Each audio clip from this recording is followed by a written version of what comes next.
Thank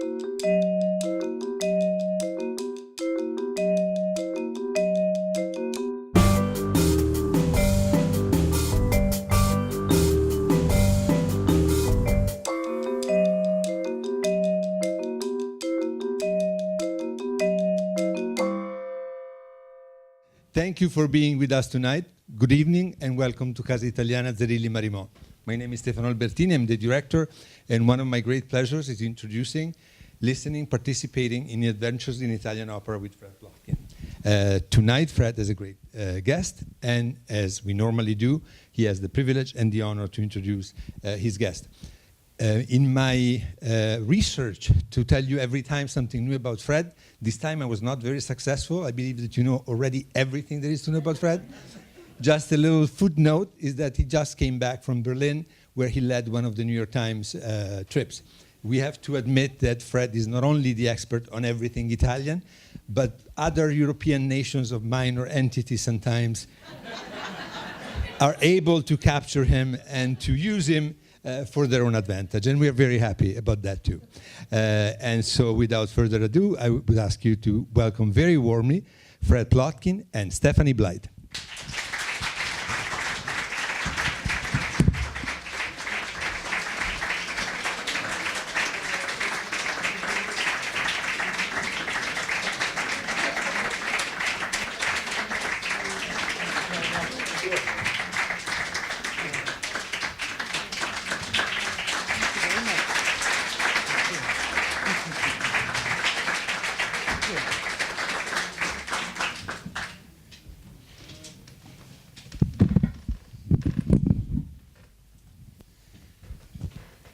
When I began doing this series and I created a wish list of artists, it actually was not very long because there are many, many wonderful artists. You've met many of them.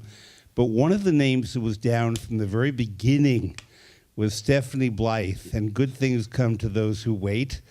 I asked her a few years ago to come, and she was doing a role where she said to me, I don't even speak when I sing this role. So she kindly tonight has come. She's doing currently the evil stepmother, let's call her that, although she's not so evil. She was very simpatico to me last night. That's right, in Cendrillon at the Met, which is wonderful. I encourage you to see it. And the Met asked me to say that Stephanie Blythe appears through the kind permission of the Met, and we're grateful to the Met for that. And she is singular among singers in the world. She's one of my favorites. She's one of a lot of people's favorites. She covers a range of roles, characters, temperaments, octaves that few other people do. So rather than my describing her to you in any more length, I would like you to meet, please, Miss Stephanie Blythe.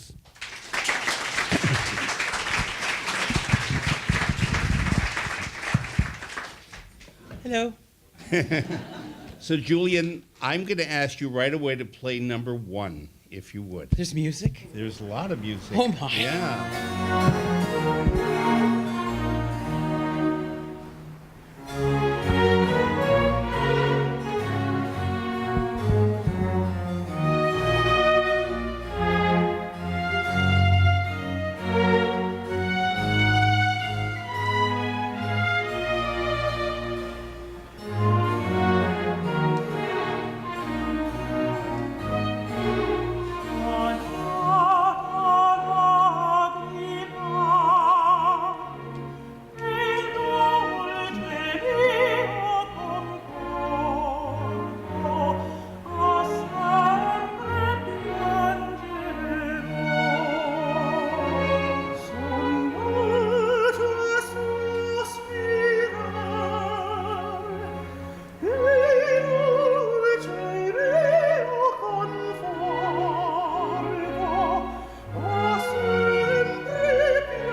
So just about a year ago, May 7th of last year, the Metropolitan Opera had its 50th anniversary gala for its theater at Lincoln Center.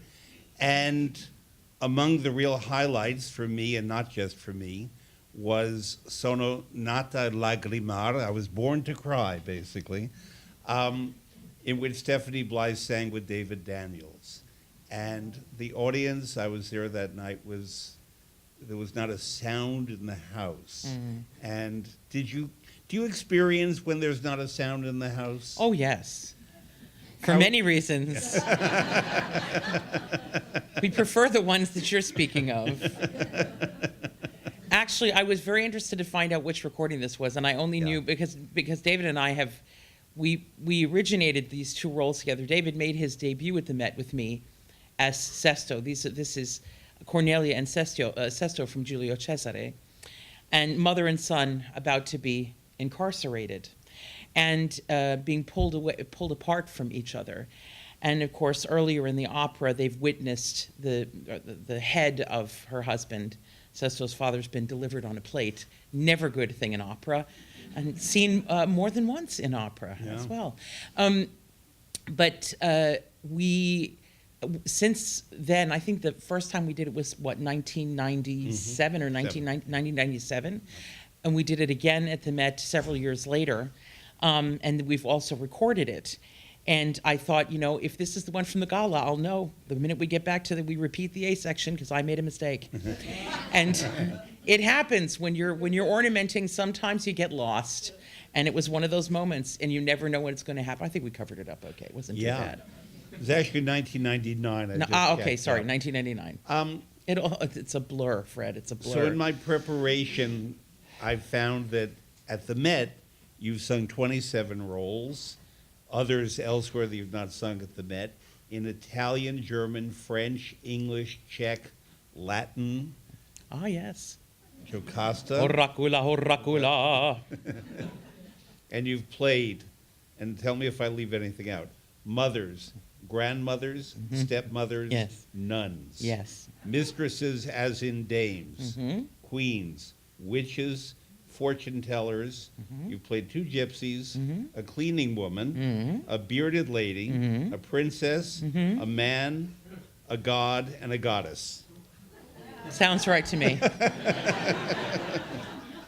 And in my absolutely authoritative opinion, I'm not wrong about this, Stephanie Blythe is the most expressive and communicative singer before us in opera today, and in recital, and for concert audiences.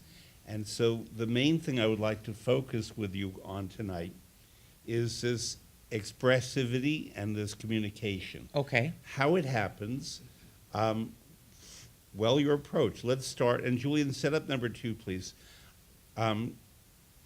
Where do you begin? Let's say you're doing a role. Pick any role you want to talk about, preferably Italian. At what point in my career?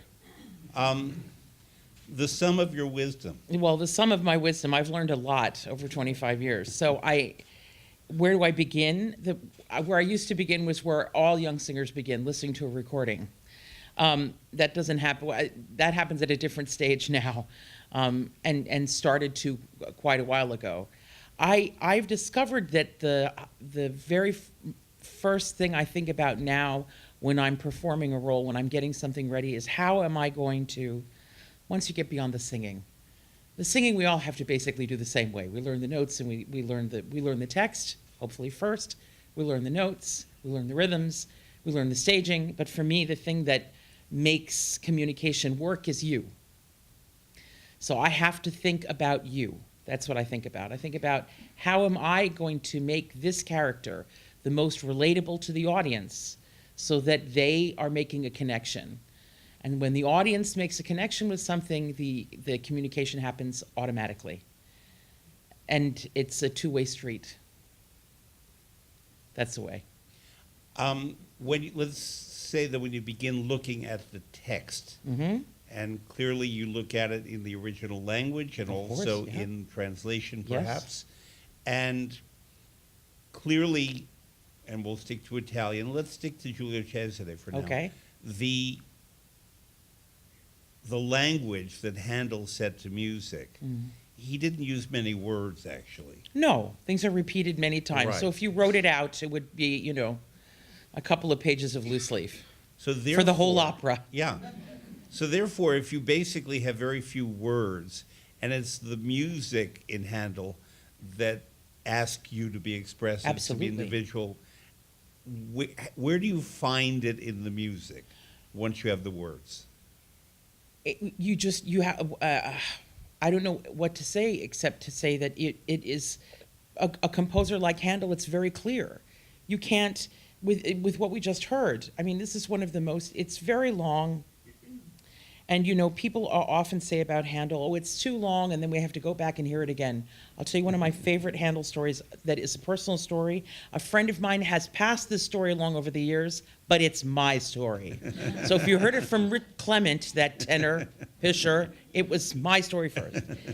I did my first concert, Messiah, with the National Symphony in Washington, D.C. And the alto role in Messiah is fantastic. And one of the great parts of that is he was despised. Now, if you know Messiah, and I'm sure most of you do, it's quite a long aria. And it is a da capo aria, which means you sing an A section, a B section, and you go back to the A and you ornament it. But as I say, it's the longest aria in the entire piece. And as I finished singing the B section and went back to the A, there was a man in the 6th row who said very loudly, Jesus. and that is the way some people feel about da capo arias. For me, the thing that's wonderful about the da capo is that's the opportunity that Handel has given us to really examine the emotion. The first time is a statement, and the second time is a reflection of the statement. And it is amplified. In some cases, it's diminished. But it's restated in a new and exciting way.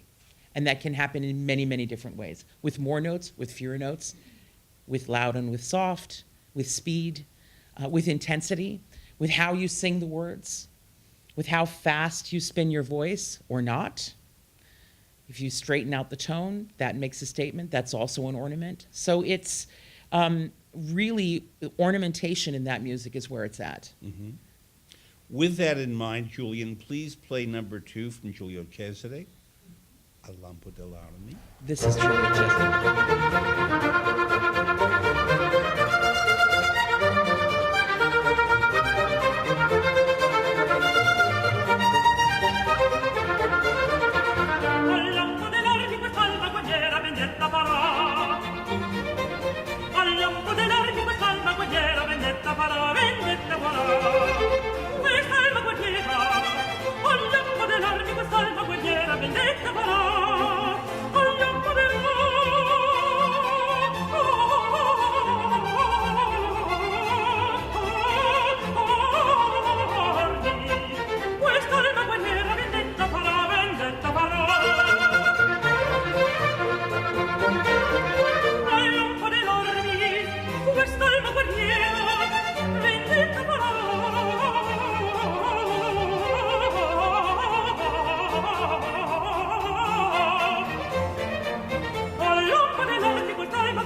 sit up number 4, please. In conversation with you earlier and often in discussion with singers, there's the expression a voice that can move, or how a voice moves. Could you explain that concept? Well, it's the idea that a voice that can move is one that finds.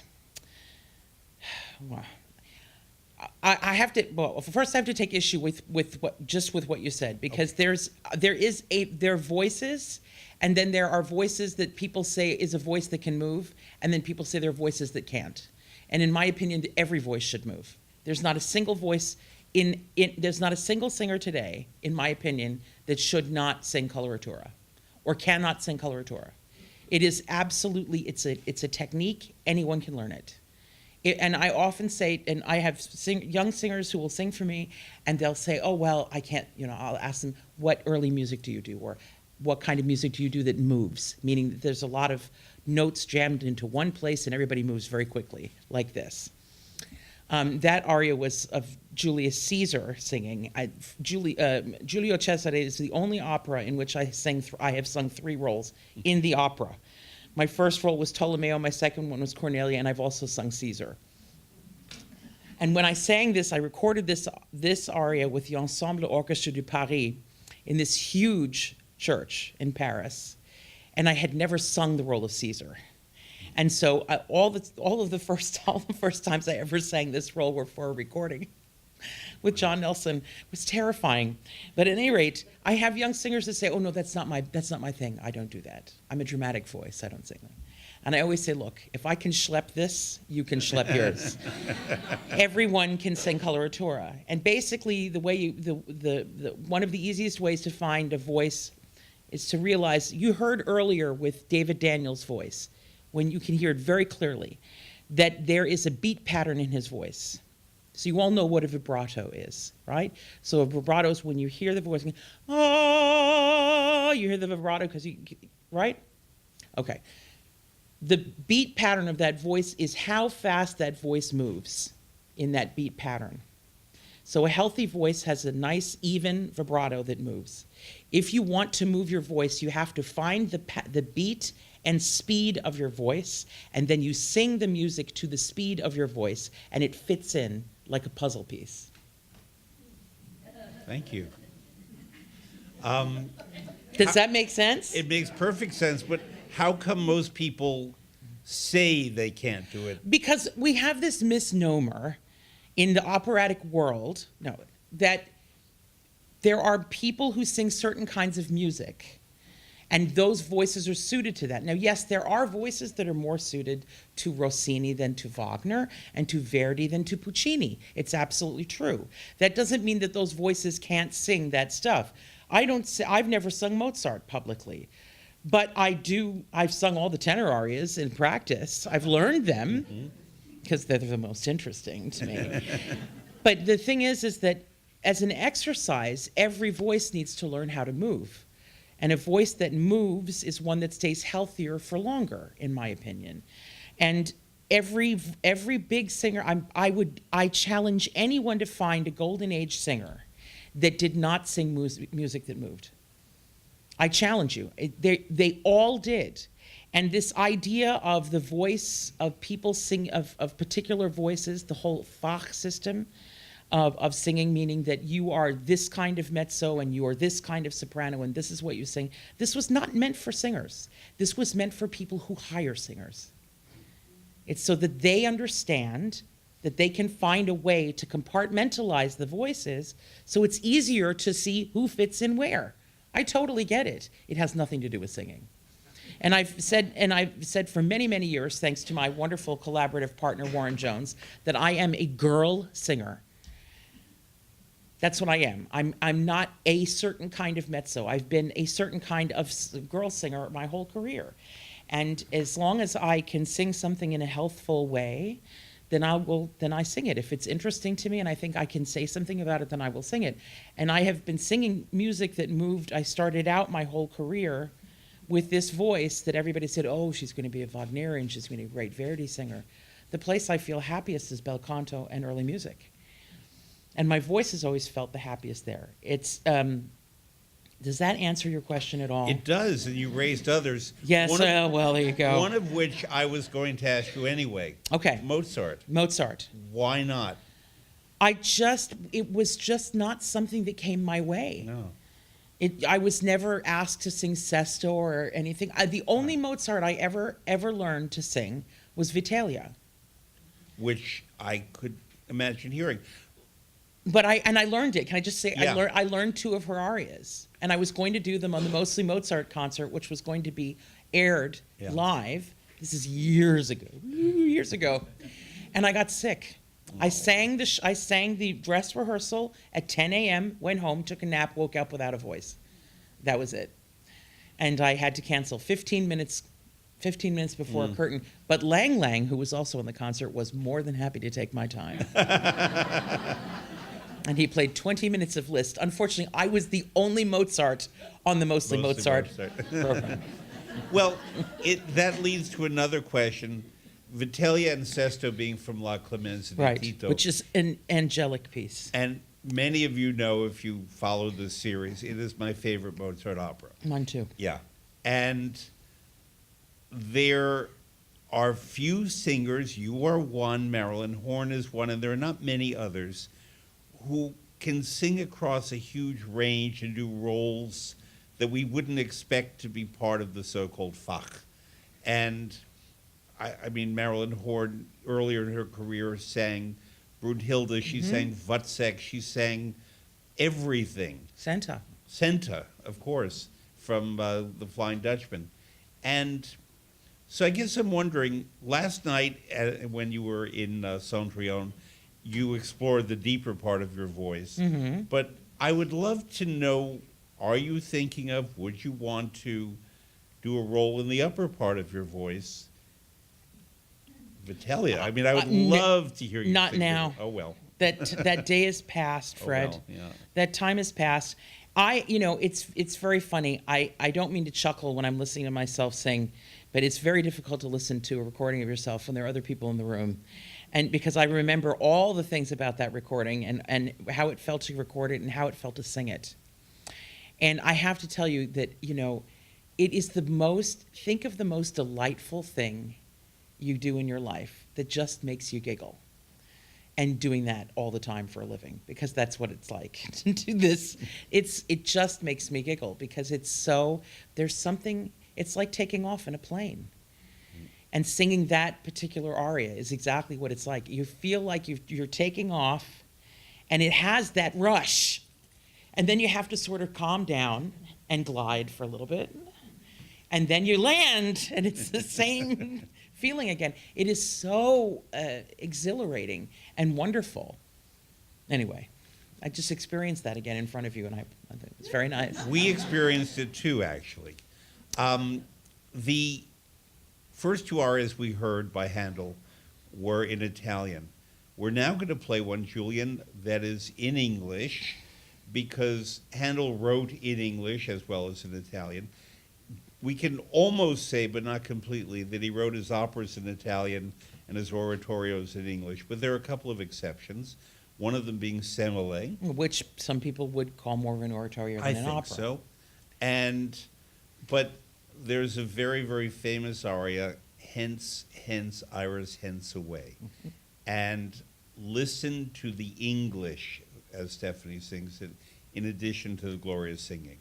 Julian, if you please.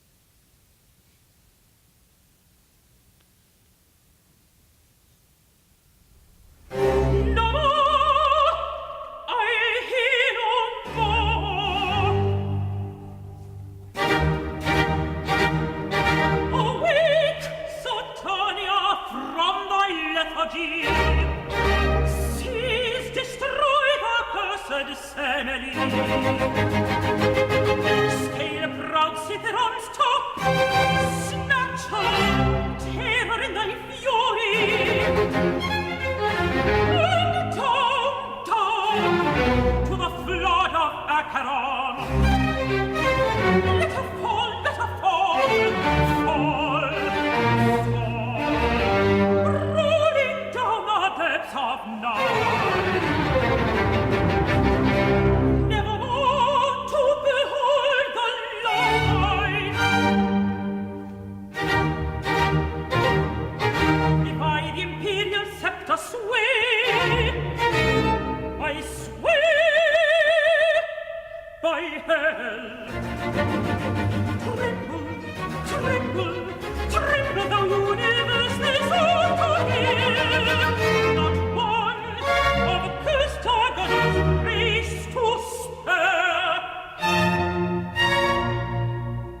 hills to the ocean lake.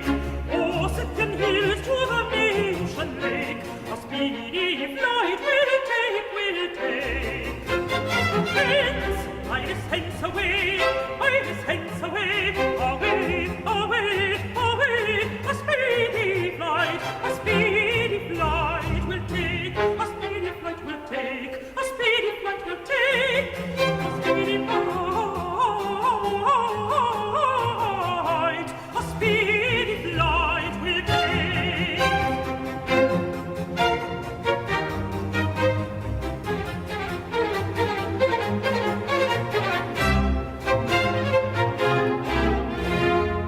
Their songs I'll compel his downy bird to live inside and sell. With noise and light, with noise and light, I will his peaceful rest. Nor shall he sink again to pleasing rest. Till to my vowed the grand supplies and seals with sleep the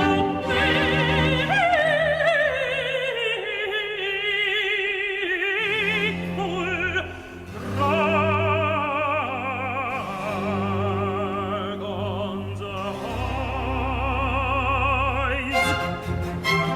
Hence, hence away. Hence away, away, away, away, from the realms of day, from the realms of day,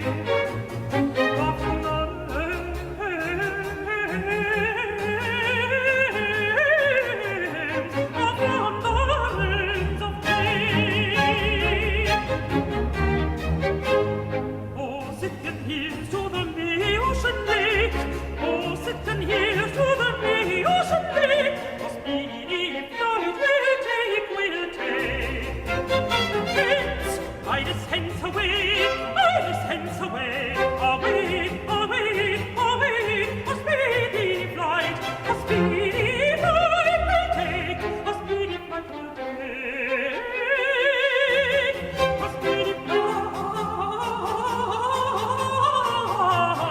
a speedy flight will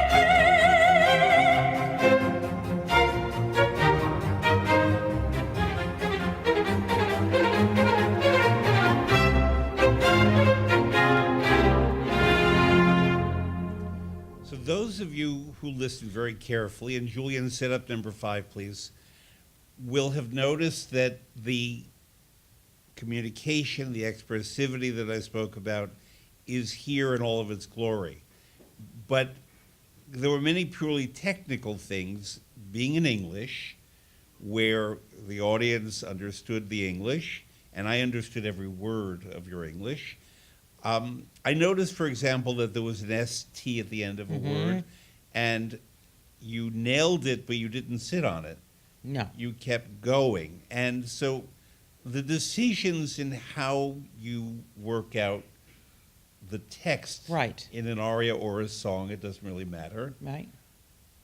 How do you get to that? When we talk about singing, we frequently use the word legato, right? So if I ask you, what does legato mean? Connected, right? And so when we talk about singing, when we talk about legato and singing, frequently people will say that it means connecting one vowel to the next vowel. And that's how we make a legato line. And I believe that there is nothing in singing, or indeed life, that is not legato. I think everything is legato, including consonants. And it is when I speak to you, if I speak in a legato fashion, this sentence that I am saying to you right now is connected. And you can hear all of the consonants, but they are connecting one to the other. And so it sounds smooth, but it's connected. Frequently what happens when we try to be understood is we do like what we do when we go to a foreign country and we don't speak the language. I would like a coffee. Coffee with cream. And this is the way people sing when they want to be understood. Unfortunately, it doesn't mean anything. So you hear a series of words, but you don't hear anything that's connected. Now, when you are singing a true legato line, it doesn't interrupt the flow of air and of sound. And so if you're thinking about singing legato and being understood, it's simply by creating legato that incorporates all of the things that make you understood, meaning initial breath, vowels, consonants, and final breath. It's like a sentence that you're writing. And so I believe that in the more cosmic sense of legato, that when we do that, we're creating a legato between ourselves and the audience. And we use the music as that bridge. Because everything we do is legato. You walk, it's connected, is it not? One thought to the next is legato, it's connected. How you communicate with one another, the conversation that we're having, the breath that you take is all legato. So when we find ourselves in a situation where everyone is aimed at that target, understanding is natural. It just happens. So that's been my goal as a performer, is to create that situation. The other issue among many in this aria is that hence, iris, hence, away, with the S's. Yes. Never mind where the breath happens in Right. the music. Correct. Could you explain how to build that, how you built that? I will tell you that I have a lateral lisp, as many of you will notice when I speak. And so it was much more pronounced when I was a child. And now it's only really pronounced when I'm saying to people I have a lateral lisp, then I really hear it. And so S's for me are incredibly difficult. And so if my henses are enhanced, or enhanced, as it were, that's why. It's because I spend a lot of time on my S's, Fred. That's okay. And actually, I realized something that I should say in full disclosure, because we're all old friends here. I'm lisping a lot tonight, and there's a very good reason for that. Namely, last week in Berlin, I was at a performance of Tannhäuser that was so good, and I was so into it, and I was gritting my teeth. I broke a tooth listening to the second act of Tannhäuser, and I'm going to the dentist tomorrow. That is an endorsement. Yeah, that's how much I love opera. But I will tell you, just Yeah. in a more in a less raconteur fashion, I will tell you that technically, I've been taught, and a lot of the things that I've learned more about musicality from my partner Warren Jones than most any other person I've ever worked with. And one of the things that Warren often talks about is that if you are singing something where you are making a list of things, this and this and this and this, it has to go someplace. And every time you do that, it has to be slightly different. The hence there, because it's repeated so many times, is like that laundry list. And every time it has to mean something more. You know, she's frustrated because she wants to kill her husband's lover. Who wouldn't be? And so she's really eager to get things done. And so there's a lot of backstory for her and impetus for her to get the henses going. True story. I assure you, true story. I was there. A very illustrious singer from the 1980s, who was and is a soprano, wanted to sing this aria on a recital program at Carnegie Hall. And I was working with her backstage at the Met, and she said, "Would you listen to my diction on this?" And she sang this aria as hens, hens, Irish hens away. And I said, no, it's hence, hence, iris, hence, away. She said, no, my teacher taught me to sing it, hens, hens, Irish hens away, because that's easier and most people won't notice anyway. And she did in her Carnegie Hall concert sing Hens, Hens, Irish Hens Away. I think that's marvelous. So That's as try good that- as Pace, Pace, My Odio. and there's a recording, so you can one day you may come across it. Anyway, Stephanie, we also show video here in addition to audio. Oh, good gravy. And so we are now going to watch Orfeo, Oh, good one gravy. of my very, very favorite Me roles, too. operas, Stephanie Blythe roles. When you were doing this, I interviewed James Levine, and he said to me, and this is a direct quote, "There is no better opera than Orfeo." And I found interesting his formulation because you could say it's a great opera, it's the best opera, but what he said was, there is no better opera than Orfeo, Gluck's Orfeo. And so we're going to watch you in the famous Mark Morris production that I love. You don't have I to. adored it. Okay. I Not adored everyone loved it. I love this. I'll tell you, production. Yeah. can I just say, for Sure. those of you who didn't see this production, it was originally meant for Lorraine Hunt Lieberson, Yeah. who was one of the greatest mezzos of her age, and would have become, had cancer not taken her, one of the greatest mezzo-sopranos in all of operatic history. I once saw this woman completely destroy an audience during a coronation of Popea, where I'd never seen anything like it. I'd never heard anything like it. And Mark Morris and Isaac Mizrahi, Isaac did the costumes and the design for the piece, intended for Orfeo to look like Katie Lang. If you don't know who Katie Lang is, you all have smartphones. You can. And in this particular opera, the chorus is made up of the chorus is made up of people who are famous who have passed away. So, in the stalls, you'll see people. I don't know what scene this is, but Actually, it's mostly you. it's mostly me. But we had Gandhi. We had Martin Luther King. Yes. Queen Elizabeth I. You Princess name it. Diana. They were all Yeah, there. Right. They were all there. And there were many times when I needed strength during this piece, because it's a long piece for one person to be the main focus. I would look up at my friend Michael, who was playing Gandhi. He's no longer with us. But he had the most wonderful face, and he would just look at me and say, "Oh, Gandhi, please help me get through this." Michael was my good friend, too. He was absolutely darling, wasn't he? Michael Day. I'm trying to remember his last name. I think Day was his last Yeah, name. right. At any rate, there was no way I was going to look like Katie Lang. So they didn't go for any particular look. Personally, I think it would have been great had they just shot for Roy Orbison. If they'd given me some dark glasses and a bigger guitar, Yeah. I think it would have worked. So just think of Roy. Yeah. And let's watch Do I need to move? a little. Yeah. Okay. Just. And the lights will go down.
stuono felice.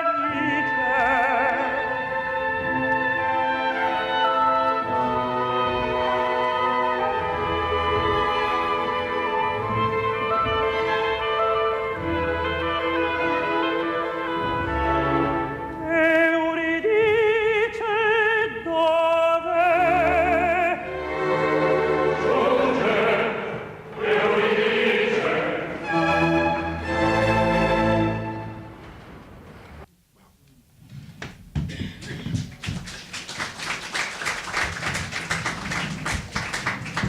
Do you have a preference between Tancredi and Italiana for a little Rossini? Oh, God. You'll have to tell me right away. L'Italiana. Italiana. Julian, please set up number 7 as the next one.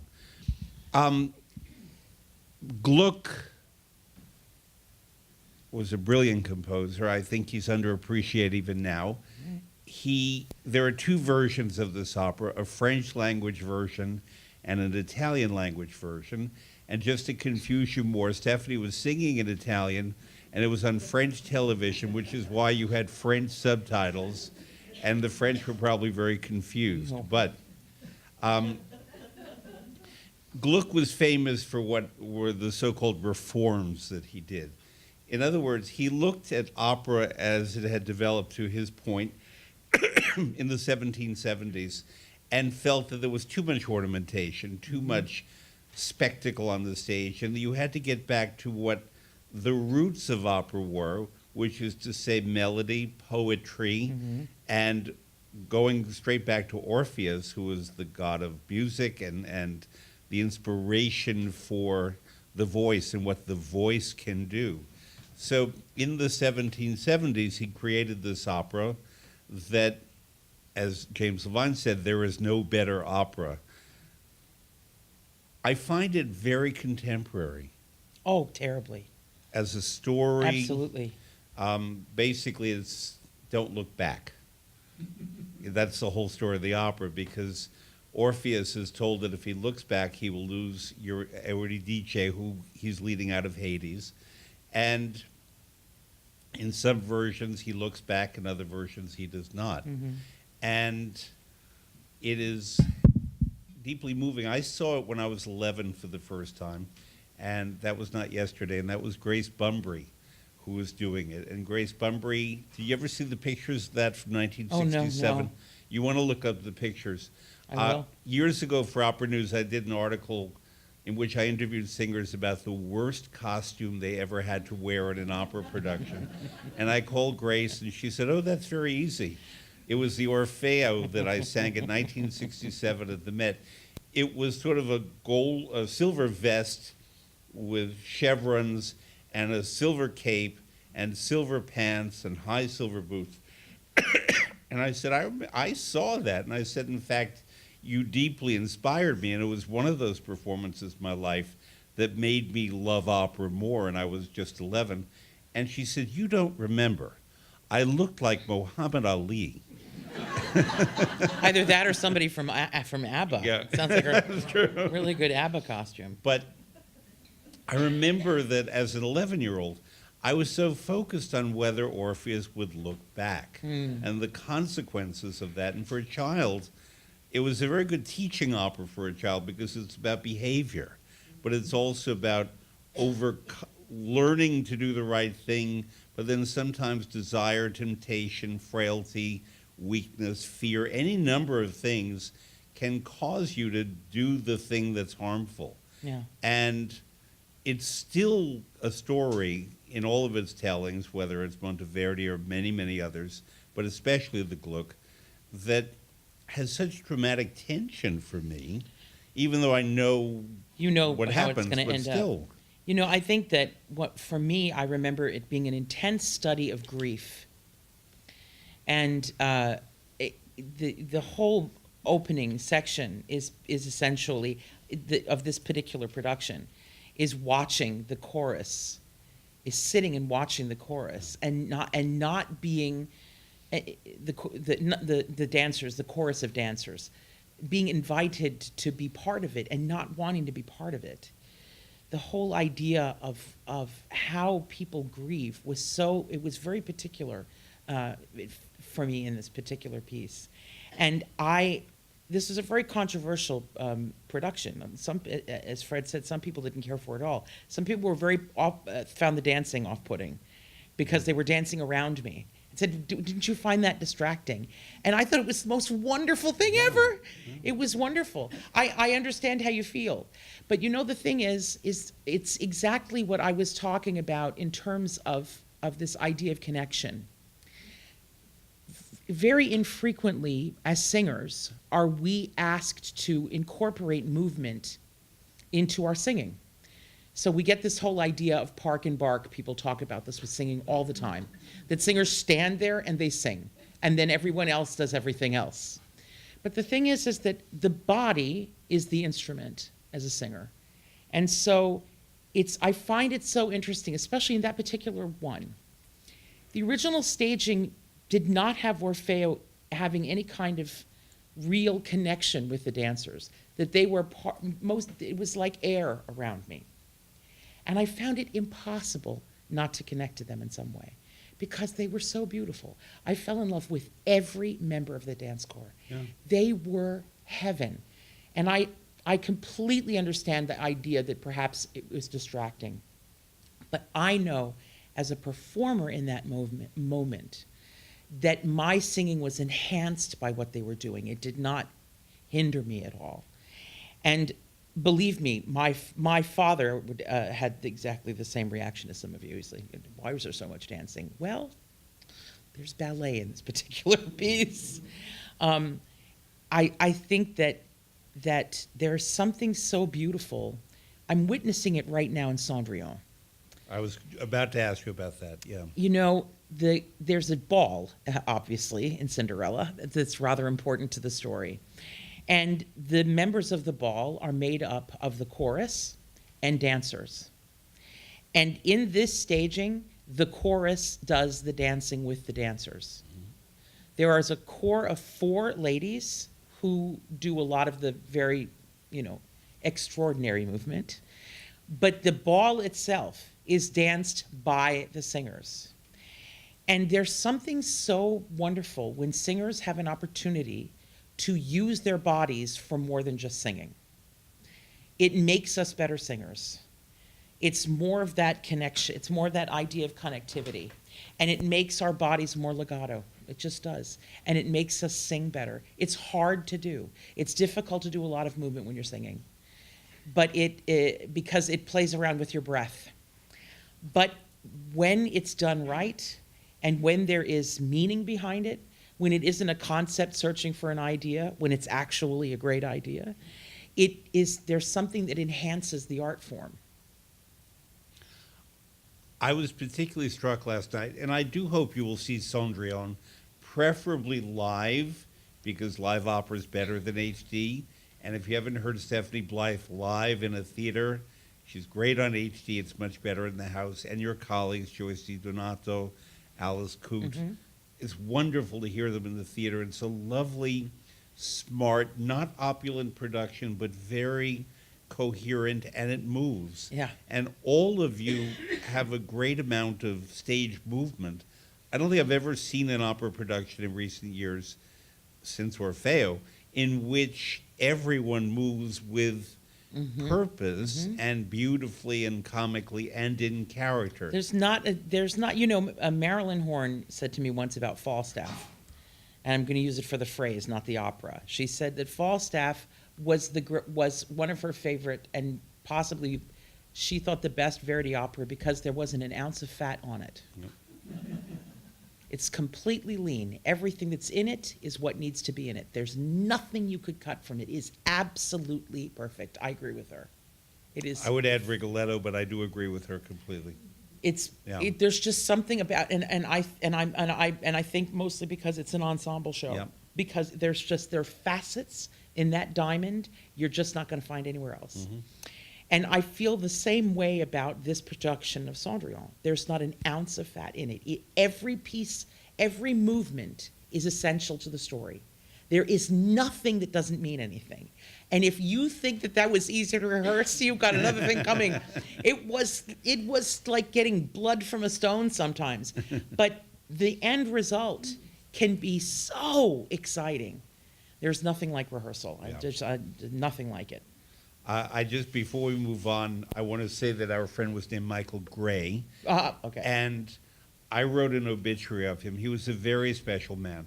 And just look up Fred Plotkin, Michael Gray on Google, and I'm sure it'll lead you to the obituary. I'll send it to you. We're now going to move to Rossini. And Rossini moves too, obviously. And Stephanie selected from Italiana in Algeri, Cruda Sorte.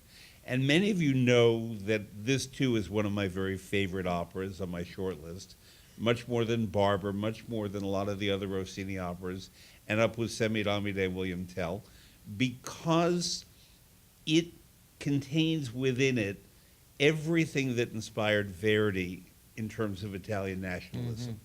And when she sings Pensa la Patria, think of the homeland, it was exhorting Italians, in this case in Venice, in 1813, to throw out Austrian domination, because at that time Austria was dominating Venice and ruining Venice. And Rossini was very political, but we didn't get that from him because he was more subtle about it. Verdi was very overt. So he could take a comic aria. But this first one is Cruda Sorte, which basically means my bad luck. And it's about how she winds up in Algiers, shipwrecked. Her boyfriend has been taken. Looking for her boyfriend. She's looking for a boyfriend. But with my Italian pluck and resourcefulness and being a woman and my smarts being a woman, I'll work it out. And it's wonderfully comic, but at the same time very direct to the audience about who they are. And you nail it, needless to say. I wouldn't have picked it. But watch it. I believe it was Philadelphia? Philadelphia. Yeah. It was my debut singing this role. Yes. So let's have number 7, Julian.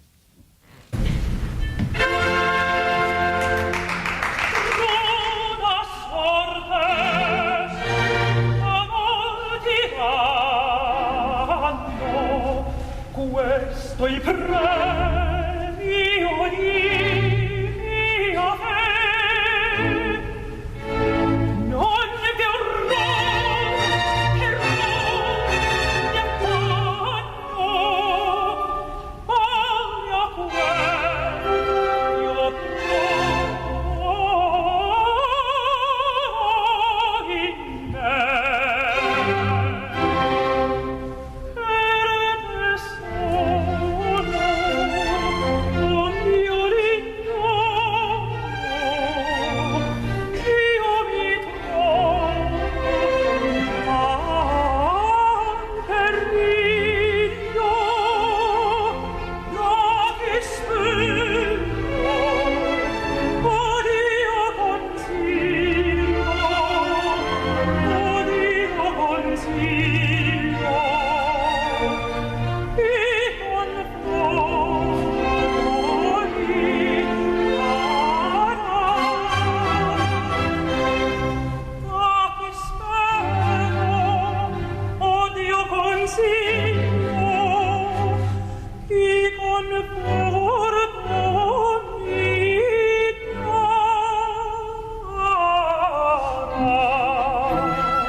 Sospiro, so uomini, come si fa? Sì, sì, sì, sì. Sodoma agli uomini, come si fa?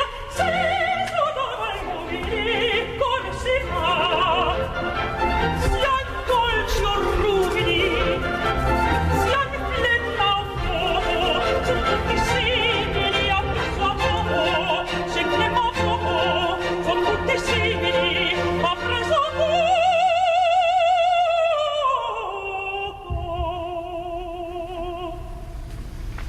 Tutti la chiedono, tutti la bravano, tutti la chiedono, tutti la bravano.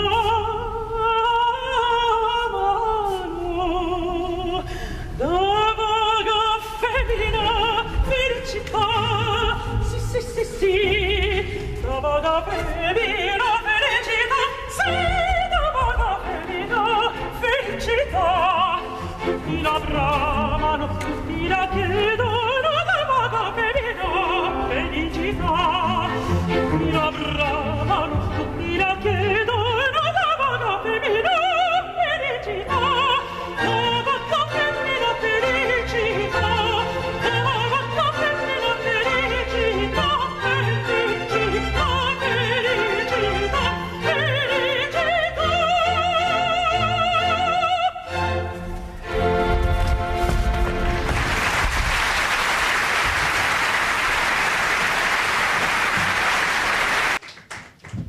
Julian, please set up number 8. That was actually Juan Diego Flores' debut. Really? That was his professional United States debut was in that production. We studied in Philadelphia. Oh, yeah. Yeah. Yeah, he was at Curtis. Yeah.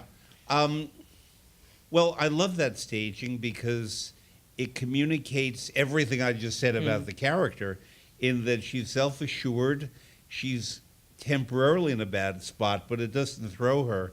And just the way each man looked at her, it was like Hello Dolly in a way. Oh, it's so sweet. I love those roles. You know, they're wonderful. And I'm still friends with a lot of those guys, Yeah. actually. But I guess it leads to the fact that at least the operas I've seen you in, you've mostly been in very good productions. Yes. And that's not a given, as we know in opera. No. And, It's not a given in anything. No, it's not. It's not a given in anything. But I guess my question is, to what degree does the good production inform the successful interpretation of your role? Or can we put you in a bad production of one of these operas and you'll still be in your part? I couldn't possibly answer that question, Okay. Fred. But no, I mean, I couldn't. Yeah. I mean, listen, I tell you something, and I say this every time I talk about productions. Not one person on stage, regardless of the production, not one person on stage, not one person behind the scenes, will ever throw a bad production under the bus. We will always work like a dog to make sure that it succeeds in any way that it can possibly succeed. How would it help us not to do that? And the only way that we can perpetuate the species is if we keep going. And sometimes we have to go through bad productions. It just happens. Not everybody's idea is great. And I think that we find that all over the place. I mean, that's why there are, The Simpsons is only what, 29 years? Not many shows have that kind of run. Most sitcoms don't last very long. Even dramas don't last very long. So, our idea of, the thing that's interesting is that opera has been around a very long time. And if you and I have anything to say about it, it will continue to be around. But the thing that happens is that we change as a culture. We change. Opera stays, and we change. So how do we, as an audience, and how do we, as those who create opera, find a way to make those two things work together? That's the issue with production, is that the way things are done. Can we put the house lights back up again, please? Thank you so much. I don't even do recitals with the house lights down. It's incumbent upon us as creators of art to take the temperature of the culture in which we live. And that's always going to be hit or miss because the culture is continually changing. So what worked in the 60s is not going to work today. And it will, and as we continually change, and we even add, I mean, there's wonderful opera being written today. Yeah. And as we add pieces to the repertoire, we have to, sometimes we have to deal with productions that may not be, our dream production. But I find far more often than not that I've been in productions that were really wonderful. Yeah. And most of what made them wonderful was the people, was the cast, was the conductor, was the director, all working toward the same goal. Just like in any business, if everyone working behind the business is working toward a common goal, it's going to succeed. If something happens and one or two of those pieces of the puzzle are not working toward that goal, it's never going to succeed. So that's why I say, we really, my colleagues and I are always going to work and do our very best to bring you these works the best we possibly can, because God knows we will be gone long before the works are gone. They've all been here and will continue to be here. We're just vessels. You mentioned about productions from the 60s being different from today. It's as if you anticipated my next thing. I'm Thank you. right there, Fred. I'm right there. The first time I saw you as Mistress Quickly, Dame Quickly, whoever she's called, was when you stepped in for Marilyn Horne for one performance in 1996. Yes. In the old Franco Zeffirelli production from 1964, which was very Shakespearean, very Zeffirelli does Taming of the Shrew, does Tudor, yeah. Franco does Tudor, that's right. And it was a wonderful production. Yes, it was. And I loved it. But I also really, really loved the new Robert Carson production that you played Quickly in from when it was born, at the Met when it was born. And because he explained to me, and I would love, Robert, if you're watching, I would love to have you come here one night. He doesn't like Rossini. No one's perfect, but he's a magnificent stage director. And he explained to me that Falstaff the opera and the stories on which it's based come from the first Elizabethan era, Queen Elizabeth I, whereas this production is the second Elizabethan era, set in the early 1950s in Great Britain, after war had challenged all the assumptions, and Sir John Falstaff was a bit tatty and not adapting to the new society, and there were the women who were in their shiny kitchens and experiencing themselves as women in different ways than they might have back in Shakespearean times. It worked like a charm. And in the famous scene where you go to tell, where Quickly goes to tell Falstaff that Alice is interested in him, he's in a gentleman's club reading a newspaper. That's what he would have done in the 1950s rather than being in a tavern back in earlier times. So let us watch that. It's a priceless piece, and then we'll go on from there. Okay. Thank you.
Madonna Alice Ford.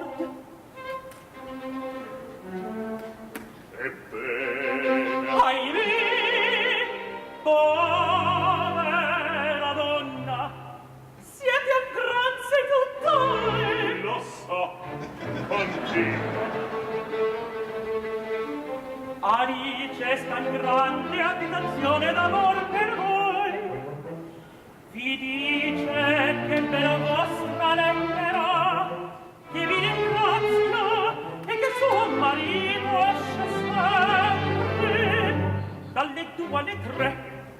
Dalle 2 alle 3. Vostra grazia a quell'ora potrà liberamente salire la Beatrice. Povera donna, le angosce sue son crudeli, ha un marito geloso. Dalle 2 alle 3. Le dirai che pazienza aspetto quell'ora. Al mio dover non mancherò. Ben detto.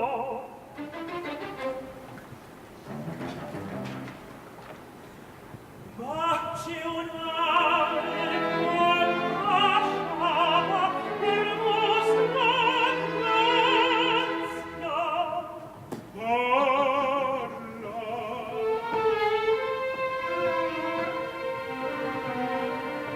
La penna meg un angelo che innamora guardava, anche sa di saluta molto amorosamente, dice che son marito e assai dirà assente. Povera donna, un ciglio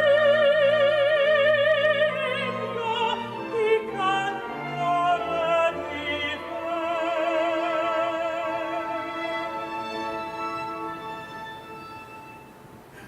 Voi li stregate tu!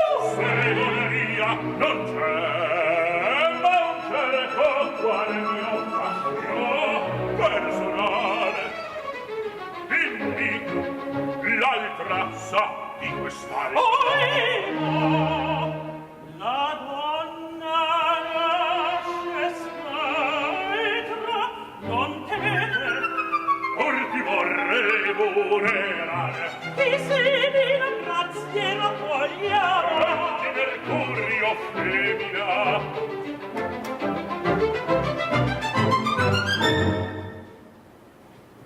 Saluto le due dame.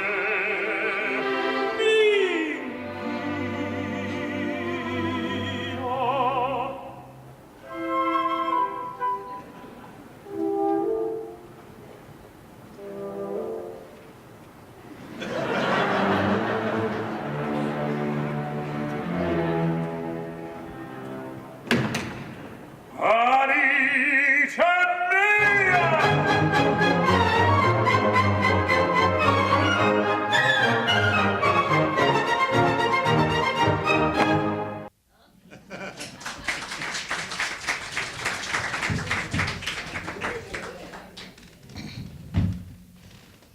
So I love that. They just look production, yeah. so big. Ay, ay, ay. When when you have a character that you've played in a more traditional production, and you have that musical and dramatic muscle memory of her, and you played it with Bryn Tervel in the original production. He's a fantastic Falstaff too. And then you are asked to be in this, what I think, wonderful production, but with very different dramatic requirements. Oh, not so different. No? Okay. No, not so different. Chairs, Yeah. which we would, I mean, the setting is different, but the intention is all the same. And, I've done more Falstaffs than any other opera in my whole career. It's introduced me to just about every major house in which I've sung. I met my husband doing a Falstaff in Paris. My mother died while I was doing a Falstaff in Seattle. It was my break at the Met. I mean, most of the really important milestones for me have been marked by Falstaff, and so I've done a lot of different productions. This one is, far and away the most modern of the tellings. But I did one in Paris that I thought was also pretty magnificent, and that was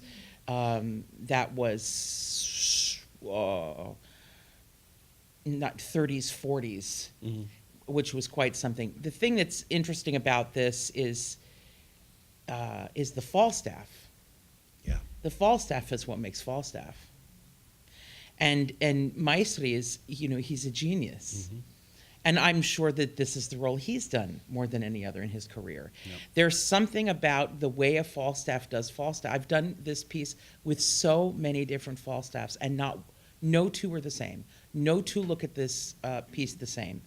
And I've always had for me, there's always an underlying backstory in every Falstaff production, regardless. And that's what makes it connect for me. Mm-hmm. And that is that I believe that the reason when the women first appear and the two girls show their letters, Alice and Meg both have been given letters. Same guy, identical language. The first person to react negatively to what has happened is Quickly. Yeah. She says mostro. And I think she says mostro because she didn't get a letter. Yep. Yeah. And I think it's because she knew Falstaff. They have a relationship, that they had a prior something. Something happened between the two of them before. And I think that is why she is the natural go-to after we've made him look like a fool in the second act. Why the only person that is able to go to him and convince him to come back a second time it's Quickly. Because he knows her. And he trusts her. And I think it's because they've had something before, and I think that this is her to him. And whether directors agree with me or not, this always plays in my head. So in some way like Don Elvira and Don Giovanni. Yes, absolutely. Yeah, right. Julian, set up number 10, please. I now picked another piece of beautiful music that I think you will appreciate. And I'm not going to say anything else about it. So, Julian, when you're ready, we're going to listen to number 10.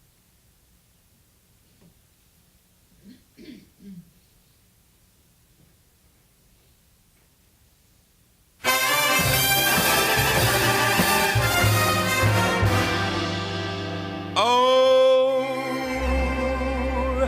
they say some people long ago were looking for a different tune, one that they could croon as only they can. They only had the rhythm, so they started swaying to and fro. They didn't know just what to use, but this is how the blues really began. This is the way the blues began. They heard the breeze through the trees, singing weird melodies, and they named that just the start of the blues. Then from a jail there came a wail from a down-hearted frail, and they played that as a part of the blues. Now from a whippoorwill sitting high on a hill, they took a new note and they pushed it through a horn until it was worn into a blue note. And then they nursed it, yeah, rehearsed it, and then gave out the news that the Southland really gave birth to the blues. But we pulled high on the hill, they grabbed the new note and they pushed it through a heart until it was one ahead to a blue note. And then they nursed it, go, rehearsed it, and then gave out the news that the Southland gave birth to the blues. Everybody then nursed it, rehearsed it, and gave out the news that that old Southland gave birth to the blues.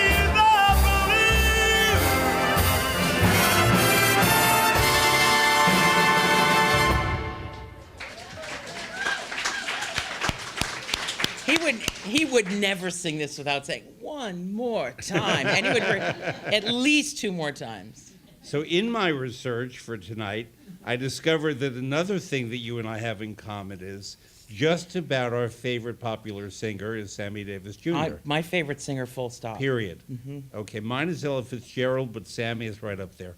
And in thinking about why he's your favorite, I figured out that had Sammy sung Hence Iris, Hence Away, he would have gotten the lyric perfectly. He would have, yeah, His absolutely. diction was exquisite. The voice moved. Everything that we spoke about tonight in the classical and operatic repertory can, should, and occasionally does happen in the popular repertory. And you are very well known, more than I think any contemporary opera singer, for your performance of classic American music of recent vintage, the American Songbook, whatever we want to call it. And how did you get there? My father is a retired jazz musician who hated singers, and he's still to this day, he's not a fan of singers. I grew up in the Catskills, and so my dad played in all the resort hotels in the Catskills, and so he would come home and say, oh, these singers, they sound so stupid when they're warming up. We do sound pretty stupid when we're winning. Anyhow, I used to, my first exposure to any kind of singers were singers like Sammy Davis Jr. Also, very early on, I was incredibly moved by Sergio Mendes in Brazil '66. I still am. And the Four Freshmen I could listen to all day long, and I haven't, I love jazz musicians. I love jazz. I love jazz singers, real jazz singers like Bing Crosby and people like Sammy Davis Jr. Obviously Frank Sinatra and Dean Martin and that whole crew. There's something about them, and one thing you have to say about Sammy Davis Jr. probably more than any other artist of his age. He cared more about the audience than anybody else. Yeah. He cared about you. He wanted you to have an experience. I never have seen any footage of him where he did not thank the audience for being there, or commented on how great the audience was, or thank you so much, ladies and gentlemen. I always thanked them. He knew that the reason he was there was because of the audience, and I am acutely aware of that myself. And I love the fact that there's something I think that is, for me, what I look for in any kind of artist or just flat out human being. I'm looking for authenticity. I want to see what makes an artist different. And we live in an age where that simply doesn't, that's what we're more interested in, is finding something that's hot and how can we repeat it. We need to repeat it. This is why you see this constant stream of popular singers that all look the same and sound exactly the same. There's nothing about them that is particular. They have the same skill set, which is great. I'm not saying they're not talented. They're talented. But I want to hear the authenticity. And when you hear Sammy Davis Jr., you hear that voice, you go, that's Sammy Davis Jr. That's it. You can't, he's unmistakable. And artists of that age are like that, like Ella Fitzgerald or Sarah Vaughan, or Keely Smith, or, you know, Julie London, or anybody, K-Star. You know who they are. When you know, when I hear Vaughn Monroe, I just go, because there's no voice like Vaughn Monroe. And so that's what really tears me up about Sammy Davis Jr. is that everything he did was like he was born to do it. Whether it was, you know, gun tricks, or whether it was impersonations, singing, dancing, playing an instrument, he did it just seemingly effortlessly. And so I love entertainers. I just love entertainers, and I like being an entertainer. I think we serve an important function. I think that entertainment and art is a reflection of who we are as a culture, and we need as a people to be reminded of those things. And that's what art does for us. It's something that brings us all together. So we're going to conclude with two pieces. So Julian, I'm going to ask you to set up 13, which is audio, and then immediately after that go to 15, which is video. And 13, among the many, many things you do that I love is it seems that when you are done with a run at an opera company, you take out your ukulele. Oh my Lord, you are not going to play ukulele video. And she sings a lovely song. It's always a different song, depending on the company she's in and the role she just did, in costume. And these wonderful videos that Stephanie sends out into the ether for us to feel better as a result of hearing. This will be one of those. And then it concludes with a song that expresses my sentiments about you. Oh. All right? So, if you please, 13 to listen, 15 to watch. Hello, dear friends. Today is the last performance of The Daughter of the Regiment here at Atlanta Opera. I'm very sorry to have to leave, and this has been a wonderful experience and a wonderful company. So I thought I would leave a little song and a little sunshine, because so many of us are in such desperate need for a little sunshine right now. So here's Bring Me Sunshine by Sylvia D. and Arthur Kent. Bring me sunshine in your smile, bring me laughter all the while. In this world where we live, there should be more happiness, so much joy you can give to each brand new bird tomorrow. Make me happy through the years.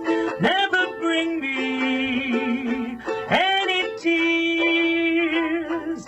Let your arms be as warm as the sun from up above. Bring me fun, bring me sunshine, bring me love. Lots of love to all of you. Take care of yourselves, and I'll see you again soon. Bye. One more. Don't let our parting upset you. I'll not forget you, sweetheart.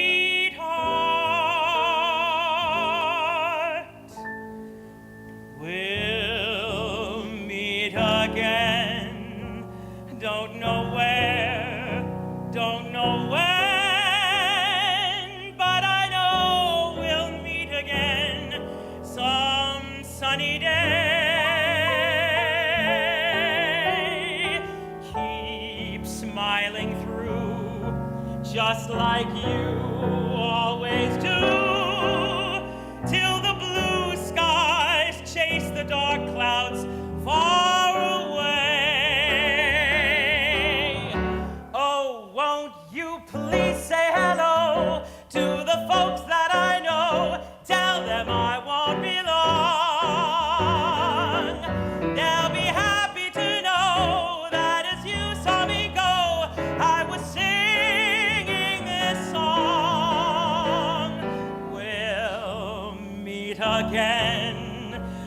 don't know where, don't know when, but I know we'll meet again some sunny day. Why don't you join me? We'll meet again, don't know where, don't know when, but I know we'll meet again some sunny day. Keep smiling through just like you always do. Keep smiling through just like you always do. Till the blue skies chase the dark clouds far away. Big finish, come on people. Oh, won't you please say hello to the folks that I know. Tell them I won't be long. They'll be happy to know that as you saw me go, I was singing this song.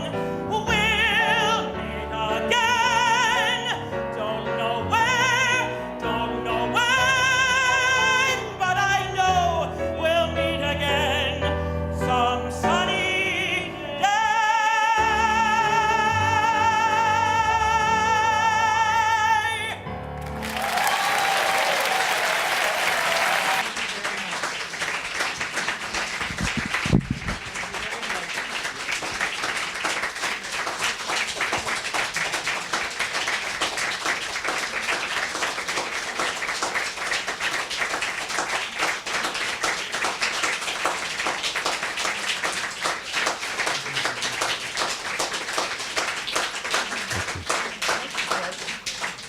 So when I said at the start of the evening that Stephanie Blythe is the most expressive and communicative singer before audiences today, I think you now know what I mean. So thank you, thank you, thank you.